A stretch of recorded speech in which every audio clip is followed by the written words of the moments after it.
7 जुलाई 2026 को पंजाब पाकिस्तान के शहर मुजफ्फरगढ़ में कायम रेस्क्यू 1122 के ऑफिस में नेकी की दावत का सिलसिला हुआ, जिसमें स्टेशन इंचार्ज मलिक मोहम्मद असलम समेत दीगर अफसरान व एहलकारों ने शिरकत की। इस मौके पर मुमकिन इमरजेंसी के हवाले से पेशगी तैयारियों, अवामी आगाही और तरबियत और बाहमी ताउन पर तफसीली गुफ्तगू करते हुए कुदरती आफात बिलखसूस सैलाब की सूरत हाल में इमदादी सरगर्मियों को मजीद मौसर बनाने पर भी तबादला ख्याल किया गया। स्टेशन इंचार्ज मलिक मोहम्मद सलीम ने मदनी खबरों को तासुरात देते हुए दावत इस्लामी की फलाही खिदमात को सराहा और इस अज़्म का इजहार किया कि रेस्क्यू 1122 FGRF के साथ मिलकर आइंदा भी फील्ड समेत दीगर फलाही खिदमात में सफर जारी रखेगा। FGRF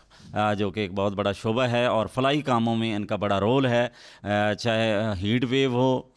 या खुदा न खास्ता कोई डिज़ास्टर है या फ्लड के हवाले से, तो इनका बहुत बड़ा रोल है और ये रेस्क्यू 1122 के साथ मिलकर काम कर रहे होते हैं। दूसरी जानिब FGRF के इस्लामी भाई ने अलीपुर फैज़ान मदीना नूर मस्जिद में जामिअतुल मदीना के तलबा इकराम की इमरजेंसी और दीगर कुदरती आफात से निपटने के हवाले से रहनुमाई की और इमरजेंसी की सूरत हाल में उम्मत मुस्लिमा की खिदमत का ज़हन दिया, जिस पर तलबा इकराम ने अपनी अच्छी नीयतों का इजहार किया।